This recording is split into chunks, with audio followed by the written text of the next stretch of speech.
There, had the mic. Ladies and gentlemen, it's time for a little quick session. Let's give a big hand to Marco Sussitz from Dynatrace. Okay. So, hi, welcome.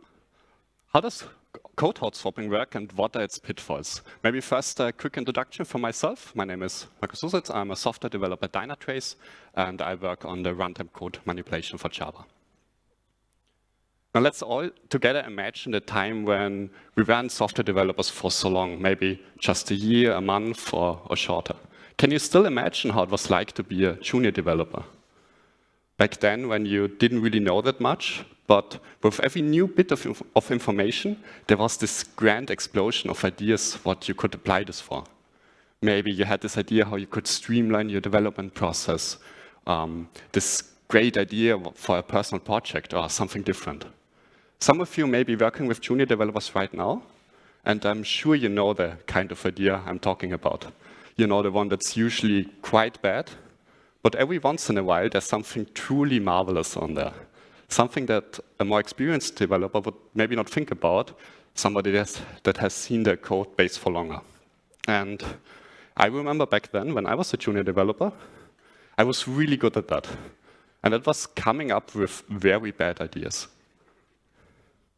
I remember when I discovered it was possible to do a code hot swap in Java, my mind was racing and I was thinking, this is great, this is so powerful. I cannot imagine how useful this would be for our production environments. We would not need to redeploy anything, we could just hot swap it. And now that I actually work with that, I know that most of these statements are completely untrue. But one thing is true, it is a very powerful thing. And you can do many things that would not be possible otherwise. I'm sure some of you have used the feature in your IDEs, in IntelliJ or in Clips, where it is possible to do a code hot swap. But how does this work? Well, first I've done a little demo for you. So let's imagine the following program. It's a Hello World, a bit of a modified one, because we need to keep it alive somehow. So what we're doing, it's while true. We sleep for a second, and then we print our hello world. And we would like to modify this. So I have this running right now. We can look at the output. And there's something attached to this program that will open a web server that we then can use to capture the classes that are loaded. There's also a decompiler integrated into this program. So you can see the decompiler output here. And we can change this to whatever we want. Then there's this nifty update button. And this will push the code, compile it, and hot swap it. And I remember when I got this demo to work for the first time, it really brought a smile to my face. I think this was a great program. But how does this work? Well, there's this great quote from Carl Sagan. If you wish to make an apple pie from scratch, you first must invent the universe. And with code hot swapping, it's kind of similar. If we truly wish to understand how this works, we first need to understand how classes are loaded in the first place. And if we want to understand this, a good point to start is the Java language specification. It's a very brief document, only 600 pages. And there's the chapter 12, which tells us how it's working. If we really, really want to know how it's working, there would also be the Java virtual machine language, Java virtual machine specification, and that is described in even greater detail. But for us right now, we are sufficient with the brief description, so let's stick to the quick one. The first thing that happens is the loading step. During this step, a class loader is asked to provide us with a binary representation of the class we're looking for. The next step would be the verify step.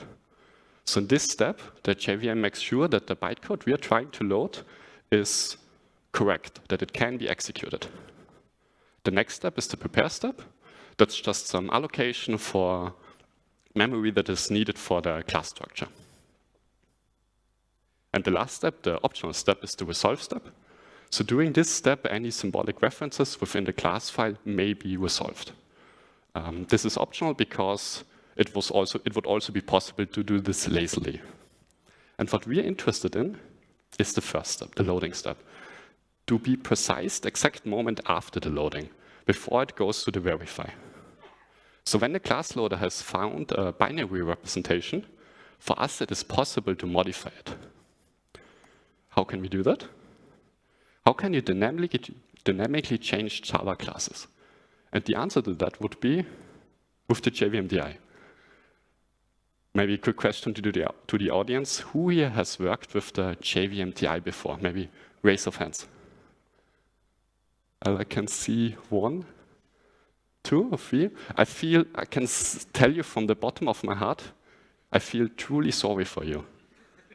I'm also working with that quite often, and it's terrible. So we need 3 things from that. First, we need a way to absorb when classes are loaded. And for this, we would use the class file load hook. Then the next thing would be a way to trigger a class reload. There we have 2 options. Our first one would be this one, a retransform class call. This takes a JClass, so a class reference of the class we are trying to reload. And this would then trigger another class file load hook that we then can use to hot swap our class. Our next option is a bit more concise, because this already takes a binary representation, and we can then drop the class file load hook, so we only need one call. But let's be real, this is a Java conference. None of you signed up for C++. Is there a better way? And the answer is, yes, there is. Java agents. So there's this nifty little package, java.lang.instrumentation, and that provides us with some of the low-level APIs that the JVM-DI provides us with as well. Once we have compiled this into a jar, we then can attach it to a JVM like so. And voila, we have access to our low-level APIs. But how would such a Java agent look like? So the most basic Java agent would look something like this. We have a pre-main. Because it's an agent, our entry point is not a main, but a pre-main. And we would need to store our instrumentation object somewhere, so we just put it into a static variable. And then to trigger hot swap, we could write something like this. A public static void, hot swap class, there are 2 parameters. One is our class reference, and the second one would be our binary representation of the class. And then we just call redefine class. There would also be the second option, to generate the bytecode on the fly. For this, we would use the retransform class call, and then we would need to attach a so-called transformer. This corresponds to the class file load hook we've seen earlier. So for this, we would need to implement this interface. And we have those parameters. So the first one is the class loader. This is the class loader that is responsible for loading the class we are touching right now. Then the name of the class. This will only be set if the class is redefined. And if it is redefined, this will be our class reference. Protection domain. And this is probably the most interesting one, the binary representation of the class. Then we would call some other helper method that we could implement in some way. So to do a quick recap, what do we need for a hot swap? First, we need to trigger the hot swap via one of the 2 APIs that we have available, so either the retransform or the redefine class call. And then we need to get a valid class representation from somewhere. And I know a few of you are thinking right now, this is the difficult part, getting the class representation. Calling the APIs is really easy. So where can we get it from? Where do we get our bytecode from? Probably the most straight, or the thing that comes to your mind first, will be to just use Java-C. We could do something, call our Java-C from inside the Java program, and then use this freshly compiled class to dump it into our JVM. The next one, a very similar one, would be to use the compiler API. This is also what I've done for my example. this is basically the same thing as using Java-C. And then we could also generate the bytecode on the fly. For this, we would use one of those libraries, such as ASM, ByteBuddy, or Java Assistant. And if you're now thinking, well, I would like to try this, I can tell you one thing. These two are probably the easiest to use. So if you just want to do a hello world, Java Assistant ByteBuddy will get you started rather quickly. So what can we use hot swapping for? A couple of use cases. We at Dynatrace use it for observability. So we can use hot swapping to turn certain things on and off, such as tracing. There's also the option to maybe capture local variables. Maybe you're interested, you want to see what values have my local variables in this current scope. And we can use a hot swap to capture those and then make them visible. This is useful for situations where you cannot attach a conventional debugger. And there's also the development use case. For your IDE, debugging locally, it's very convenient to be able to hot swap classes and to not have to restart everything. That might take a while.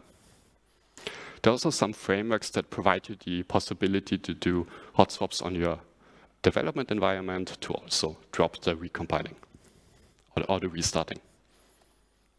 What are some things that we have to look out for? So there are certain limitations to hot swapping. First, we cannot add or remove fields or methods. That's just not working. Then we cannot change the signature of our methods. And we cannot change the inheritance. Then there's also the problem with the performance cost. If we trigger a hot swap, we first need to wait for a save point. There will be de-optimization of code and all of these things. So if you are in a production environment, this is probably something that you want to keep in mind. Then there's also the metaspace cost. If you perform a hot swap, it's not like ripping out the old class representation and putting in a new one. The old class representation still kind of sticks around. So you're not getting rid of that. And if you perform hundreds or thousands of hot swaps, this will add up and you will notice that. And then, last one, generating bytecode is difficult. It's difficult for Java, but it gets even more difficult if other JVM languages are involved. So Scala, Kotlin, Clojure, or whatnot, because the bytecode of those might look a little bit different, and that can really throw off your Java agent. So what do we need to do a hot swap? First, we need to attach a Java agent to our JVM. Then we need to trigger a class reload. And then we need to generate our new bytecode somehow. And voila, we have performed our very first hot swap. Now, I would love for you, if you would rate the session, you can do this here. And if you would like to check out the code yourself or play around with it, on the right is the link to the GitHub repo. And if you have some questions, I will stick around. I'll be at the Dynatrace booth as well, so you can just hit me up and talk with me.